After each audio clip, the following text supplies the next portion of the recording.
Welcome back, you gorgeous weirdos. Good morning, good afternoon, good evening. I'm so glad you're here. Happy Thanksgiving. I think it's today. Is it today? If it's not today, disregard. Anyways, Modelones sent over this ginormous gel kit, and I can't wait. I, of course, true to form, have zero game plan. I'm just going to sit down and see what happens. This does come with a gel primer, gel base, gel top, and a matte gel top, and I'm going to use the matte gel top a little bit later. It's so freaking good, y'all, and I cannot wait to show you how beautiful these gel polishes are and how they apply, both as like full cover and for nail art. I'm going to use the almond jelly tips that they sent over last time I did a video for them. I'll leave that one up in the eye for you to check out. These are fabulous, especially for making your own press-ons, as I'm going to do today, because they're ultra thin. They don't bulk up at all. But if you want to use them for extensions, you can totally do that too. I'll leave a video also in the eye on how to do extensions with tips like this. But for this video, we're going to make press-ons. I'm going to start with this very neutral nudie color. I'm going to go right in and do this on every single nail. I decided, seeing the colors that were in this kit, and there are a lot of them, many colors, but with Christmas being right around the corner, I could not wait to dive into Christmas themed nails. So we're going to do a super duper simple plaid nail. If you can't do plaid, you could do plaid. I promise you, you can do plaid nails. They're not difficult. We're going to break it down. It's going to be super duper easy. And then we're going to add the snowflake. Now I know I do this snowflake / snow star every single year. And for those of you who have seen it before and are tired of it, sorry, not sorry. I love my little snow star. And you don't have to watch it if you don't want to, but if you want to learn how to do the easiest snowflake nail art ever, stick around because I'm going to show you how to do all of the things, and it's going to turn out so good. I did a second set of these after I recorded this one because this is going to be my Christmas Eve set. Every year for Christmas Eve, my family and I go out to the hibachi place. Those of you who've been around for a minute, y'all know my Christmas traditions already, but Christmas Eve, it's just me and the kiddos. Like that's all I have down here. So we go out to our favorite hibachi place and we do Christmas dinner. Then we come home, open a couple of gifts, just hang out, have a chill night, and then the next morning we open presents like normal people. And that's been our tradition for the last, 5 or 6 years. These are going to be my Christmas Eve out to dinner with my family set. I am literally obsessed. I'm in love. They came out so freaking good. I know I'm tooting my own horn a little bit, but I'm so impressed with these gel polishes. Not that I should have expected anything less from Modelones. They're amazing. I have nothing but great things to say about literally all of their products. So I've got the first coat on. I'm going to cure that for 30 seconds. And as you can see, I do not need a second coat. This applied beautifully. No streakiness, complete opacity. So I'm going to go right in with my matte top coat. I prefer to do nail art over a matte top coat. If you want to go right in with your nail art without top coating, you totally can. Just for me, I find it easier. So I'm going to do a matte top coat on all of the nails and then cure for a full minute before we get into the nail art. While I'm doing that, tell me about your upcoming Christmas traditions. Tell me about Thanksgiving. I know that's coming first. Am I ahead of myself? Yes. But I don't know. I found myself really loving the Christmas season for the last few years after not. I didn't like Christmas for a long time.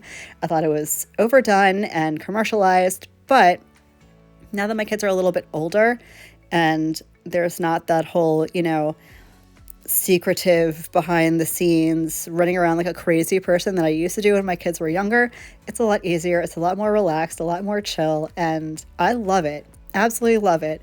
But if you want to talk about Thanksgiving, feel free to. What are you guys doing for Thanksgiving? I have a fun plan, and I don't do this often. We've done it once or twice in the past, but it always works out great. This year, my kiddos were like, could we do that barbecue place cater for Thanksgiving this year? And I'm like, heck yes, absolutely, no problem. So we go to this place called Mission Barbecue in Port St. Lucie. It is veteran owned, veteran supported, veteran and like EMTs, firefighters, all that good stuff. So I really love the cause that they support and represent. but their food is also so freaking good. So I have them cater my Thanksgiving dinner. And it's amazing every single time. I never have a complaint. Their food is freaking phenomenal. If you're in the PSL area and you haven't tried Mission Barbecue, I highly recommend you do that. They're not sponsoring this video, by the way. They don't know what I do. I just love them to death. And if you have been to Mission Barbecue, let me know what you think about it. So we're going to get into the nail art now that I've yapped your ears off. I'm going to start with this beautiful red. I know it doesn't look red from the top of the bottle, but wait till you see it. There it is. It's red. Okay, it's the perfect Christmas red. I'm going to throw a little bit of the green down on my palette as well, and I'm going to grab the white, but I'm not going to use the white until way later. Then I'm going to show you how to do the plaid. Now, the only thing you're going to need for the plaid is a good nail art brush. I find that nail art can be really hit or miss depending on the tools that you're using. Grab a good nail art brush. I'll leave mine down below. So here's what I'm going to do. I'm going to go off center and do one line all the way down from the cuticle to the free edge. One line, that's it. Then I'm going to rotate the nail and do the same thing towards the top like third of a nail and go straight across. That's it. Once I had that done, I'm going to go ahead and cure for 30 seconds. If you're wondering how to get your line super thin and super straight, I don't know what to tell you. I kind of just do it and that's what happens. I do like to apply the smallest amount of product and the lightest touch, and that is going to keep your nails, your lines very, very thin. I'm only using the tip of the brush, but I am kind of pulling it the entire length down without stopping. I find that to be key for me. If I stop and pick up my brush and try to go back, I'm going to mess up the line. Just go. Don't take your time. Don't do it at snail's pace. Just freaking go for it. I mean, what's the worst that can happen? You wipe it off and do it all over again? Big damn deal. It's just a line. So I'm doing the same thing now with the green, just going across those two lines. I'm going to give this another 30-second cure, and then we're going to do the snowflake, and this is my favorite part. So I grab my dotting tool, and with the white gel polish, I'm going to make one white dot, two above, two below, two on either side. Are you with me so far? You can see what I'm doing. Then in each of those quadrants, I'm going to put one dot in the corner of each of those quadrants. So this is what it's going to end up kind of looking like. If you're doing this centered, it'll look a little bit different. Mine is slightly off center because so am I. And then once I'm done getting all my dots placed, I'm not curing yet. I'm going to take the same liner brush that I was using before. I cleaned it off with some alcohol. And now all I'm going to do is start with that center dot and pull through those other dots very, very gently in all directions. So I'm doing those little corner quadrant dots and every directional set of dots. Just pulling it through, and it's going to create the most beautiful little snowflake. If you wanted to, you can totally do these sugared, but after my last manicure, the snakeskin one, I did not want any texture on my nails, so I just did these plain and simple just for a little accent. I'm going to cure this for 30 seconds and then throw a top coat on it, and wait till you see the finished manicure. I did them all the same because I am obsessed. Wait till you guys see them.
So here's the set completed. Can you even? These are so freaking cute. I'm going to go ahead and get them on. Look how natural and beautiful they look. Thank you so much to Modelones for sending over these gels and everything for me to play with and for sponsoring this video today. Thank you guys for hanging out, watching the video, and for interacting with it, like I know you will, because you want to support my channel. I hope the rest of your day is as beautiful as you are, and I will catch you in the next one. Love you, bye.